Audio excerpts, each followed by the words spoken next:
नमस्कार दोस्तों, अगर आप माइग्रेन से छुटकारा पाना चाहते हैं, आप चाहते हैं कि आपको माइग्रेन कभी ना हो, तो दोस्तों माइग्रेन होने के कारण को समझना पड़ेगा और माइग्रेन होता क्या है, ये भी समझना पड़ेगा। तो दोस्तों आज के वीडियो में माइग्रेन क्या है, माइग्रेन क्यों होता है, इसके होने के पीछे का कारण क्या है। दोस्तों जब आप कारण को समझ जाएंगे तो समस्या का समाधान अपने आप हो जाएगा। इसके लिए आपको कोई मेडिसिन लेने की ज़रूरत नहीं है। दोस्तों इसीलिए आयुर्वेद में कहा गया है, सबसे पहले बीमारी होने के कारण को समझो, उसके जड़ को हटा दो, आपको दवा की ज़रूरत नहीं पड़ेगी। दोस्तों माइग्रेन एक प्रकार का सिर दर्द है जो आम तौर पर सिर के एक तरफ तेजी से दर्द का अनुभूत करता है। दोस्तों माइग्रेन के कुछ मुख्य कारण इस प्रकार हैं। आइए जानते हैं माइग्रेन होने के कारण।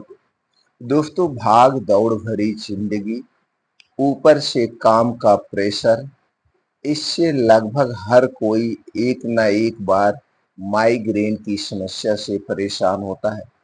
मित्रों माइग्रेन में सिर में एक तरफ तेज गति से दर्द होता है, उल्टी, लाइट और साउंड की सेंसिटिविटी बढ़ जाती है। दोस्तों समर के समय में करते समय, जैसे आप सफर कर रहे हैं, सफर करते समय बदलते मौसम में इससे अधिक लोग प्रभावित होते हैं। जब मैंने अपने मरीजों के माइग्रेन का कारण पता लगाने की कोशिश की तो दोस्तों उनमें मुझे इसके 4 प्रमुख नज़र आए, यानी 4 प्रमुख कारण नज़र आए और जो कारण इस प्रकार से है। तो चलिए दोस्तों अब उन 4 कारणों पर प्रकाश डालते हैं, जो कारण अक्सर आम लोगों में पाए जाते हैं, जो आम लोग अक्सर गलतियाँ करते हैं। दोस्तों पहला जो कारण है माइग्रेन होने का, वो है दिनचर्या, ऋतचर्या का सही से पालन ना करना।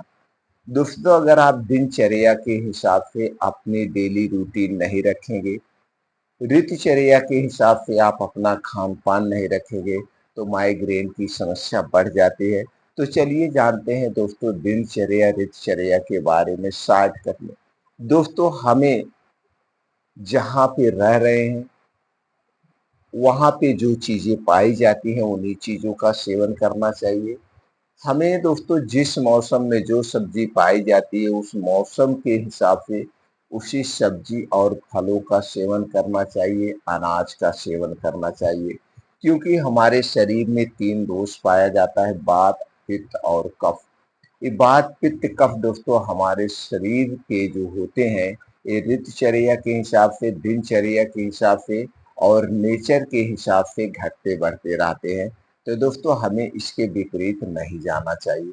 दूसरा है अपने दोस्तों दिनचर्या। दिनचर्या का मतलब हमारा खान-पान, सोने का समय, जागने का समय निर्धारित होना चाहिए। इसके लिए दोस्तों आपको डेली रूटीन में कुछ परिवर्तन करना पड़ेगा। जैसे आज के समय जो लाइफ़स्टाइल आप अपनाए हैं, ये लाइफ़स्टाइल बहुत गलत है। दोस्तों आज के समय में लगभग लोगों का खाने का जो समय है, 9 बजे से 12 बजे बीच का है, रात का समय। दिन में तो आप चाहे जब खाइए, इससे कोई फ़र्क नहीं पड़ता है। दोस्तों आपको सबसे ज़्यादा ध्यान देना होगा रात के समय में। दोस्तों रात के समय में प्रकृति के हिसाब से, आयुर्वेद के हिसाब से हमारा खाने का समय जो है, सूर्य के डूबने के 1 घंटे पहले होना चाहिए। मान लीजिए सूर्य गर्मी में 7 बजे डूब रहा है, तो 6 बजे आपको खाना खा लेना है। यह खाना एकदम हल्का सुपाच्य होगा और आपको आधे पेट खाना खाना है। दिन में जब भी खाइए दोस्तों, पेट को अपने 70% भरिए और 30% खाली रखिए। रात का खाना आधे पेट ही खाना है।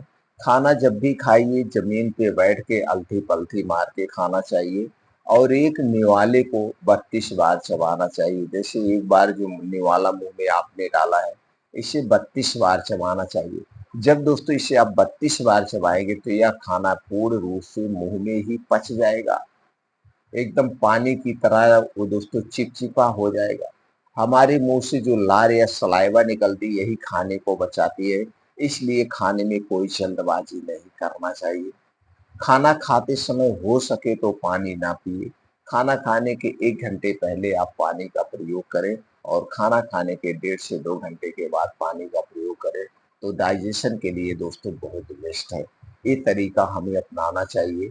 दिन में आप चाहे जब खाइए। अब दोस्तों जब शाम का खाना आप 6 बजे खा रहे हैं और अगले दिन में 10 से 11 बजे के बीच खाएँगे, तो दोस्तों यहाँ पे 16 घंटे का डेली उपवास हो रहा है।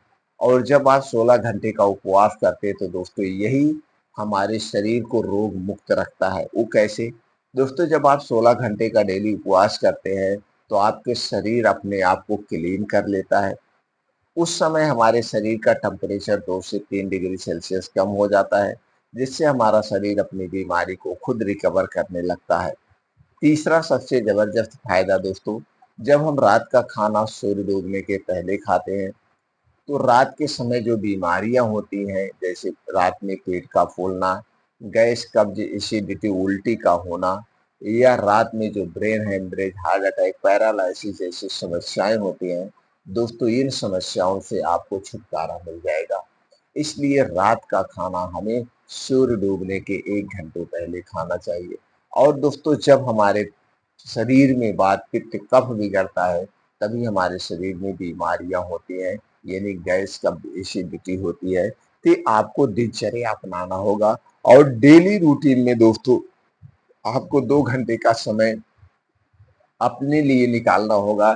इस 2 घंटे के समय में डेली दोस्तों योगा, प्राणायाम, मॉर्निंग वॉक, साइकिलिंग का करना, तैराकी करना, जिम जाना, कुछ ना कुछ शारीरिक एक्टिविटी आपको करना पड़ेगा।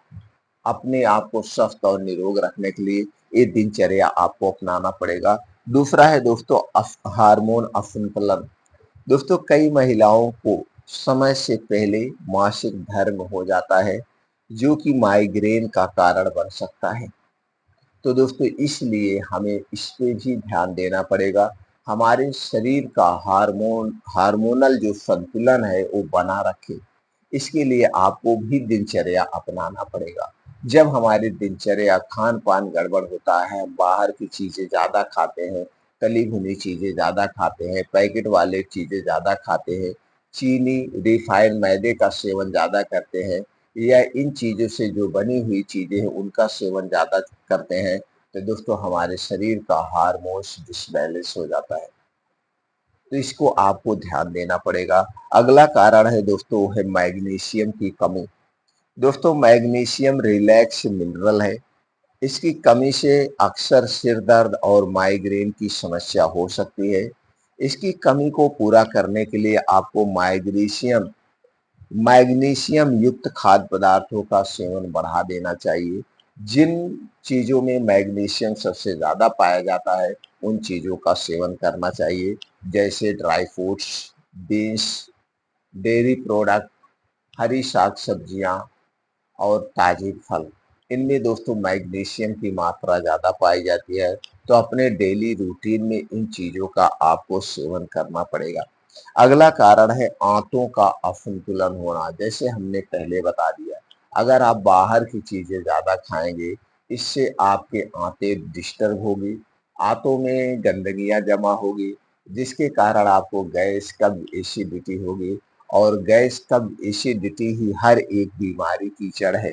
तो दोस्तों यदि आपको माइग्रेन की समस्या है, तो सबसे पहले आप अपने आँत में जीवाणु यानी ईस्ट भी एक इसका कारण हो सकता है, तो तुरंत इसका इलाज करवाइए। यानी कि आप अपने डेली रूटीन में एंजाइम, प्रोबायोटिक्स और ओमेगा 3 वसा से भी युक्त चीज़ों का आपको सेवन करना है। दोस्तों जिन चीज़ों में प्रोबायोटिक्स पाए जाते हैं, लैक्टोबैसिलस पाया जाता है, उन चीज़ों का आपका सेवन करना चाहिए। दोस्तों प्रोबायोटिक्स सबसे ज़्यादा दूध, दही, मट्ठा, छाछ में पाया जाता है। तो अपने डेली रूटीन में आप दूध, दही, मट्ठे का सेवन करिए, छाछ का सेवन करिए। लेकिन ये दूध, दही, मट्ठा, छाछ जो होगा ये आपके घर का होगा। पैकेट का दूध, दही, मट्ठा, छाछ खाने से कोई फायदा नहीं है। ओमेगा 3 फैटी एसिड का सबसे बढ़िया स्रोत है दोस्तों अलसी का बीज। तो दोस्तों आप अपने डेली रूटीन में अलसी के बीज को भी शामिल कर सकते हैं। अलसी के बीज का सेवन दो तरीके से किया जाता है। पहला तरीका है एक चम्मच अलसी के बीज को रात को मिट्टी के बर्तन में भिगो करके सुबह से आप खाली पेट सेवन कर सकते हैं। दूसरा तरीका है अलसी का बीज लीजिए, इसे दोस्तों कढ़ाई में स्लो आंच पे भून लीजिए। भूनने के बाद आप इसका पाउडर बना लीजिए। पाउडर बनाने के बाद आप इस पाउडर को दोस्तों दूध के साथ ले सकते हैं। रात में खाना खाने के 1 घंटे के बाद सोने से 2 घंटे पहले आप इसे ले सकते हैं। तो दोस्तों कितना लेना है, आप 1 चम्मच अलसी पाउडर को आप उसी दूध में मिला के ले सकते हैं, जैसे कि हमने कई वीडियो में आपको बताया है। तो दोस्तों ये 4 मुख्य कारण थे। इन 4 मुख्य कारण को आपको समझना होगा और इस पे काम करना होगा। तो दोस्तों आपका माइग्रेन की समस्या अपने आप जड़ से खत्म हो जाएगी। अगर आपको माइग्रेन की समस्या नहीं है तो नहीं होगी। दोस्तों इसके लिए कुछ और नियम आप अपना सकते हैं। तो सबसे पहले आपको अपने शरीर के बारे में देखना होगा, क्या आपको कहीं गैस, कब्ज, एसिडिटी तो नहीं है। अगर आपको गैस, कब्ज, एसिडिटी है तो सबसे पहले उसका आपको उपचार करना पड़ेगा। दोस्तों गैस, कब्ज, एसिडिटी को दूर करने के कुछ घरेलू नुस्खे हैं जिनका प्रयोग आप कर सकते हैं। जैसे अजवाइन पानी का सेवन कर सकते हैं, जीरे पानी का सेवन कर सकते हैं, मेथी पानी का सेवन कर सकते हैं, अजवाइन जीरा पानी का सेवन कर सकते हैं। इससे संबंधित दोस्तों हमने चैनल पर बहुत सारी वीडियो अपलोड की है, आप देख सकते हैं। अगला है दोस्तों आपको त्रिफला चूर्ण का सेवन कर सकते हैं। अगर आपको बहुत ज़्यादा गैस, कब्ज, एसिडिटी बन रही है तो रात में 1 गिलास दूध के साथ 1 चम्मच त्रिफला का सेवन करिए। सुबह आपका पेट खुल के साफ होगा। सुबह आपका पेट खुल के साफ होगा। और दोस्तों बहुत ज़्यादा अगर आपको एसिड बन रही है, गैस बन रही है, इसके लिए आता है मार्केट में एक अभिपत्तिकर चूर्ण। अभिपत्तिकर चूर्ण किसी अच्छी कंपनी का लेकर के दोस्तों आप एक एक चम्मच सुबह शाम खाना खाने के 1 घंटे पहले गुनगुने पानी के साथ सेवन करिए। कुछ ही दिनों में माइग्रेन की समस्या, गैस, कब्ज, एसिडिटी की समस्या दूर हो जाएगी। दोस्तों हमारे द्वारा दी गई जानकारी सुनने के बाद आपके मन में कुछ और प्रश्न अगर उठ रहा है इससे संबंधित, तो दोस्तों आप कमेंट सेक्शन में पूछ सकते हैं। फिर मिलते हैं अगले वीडियो में।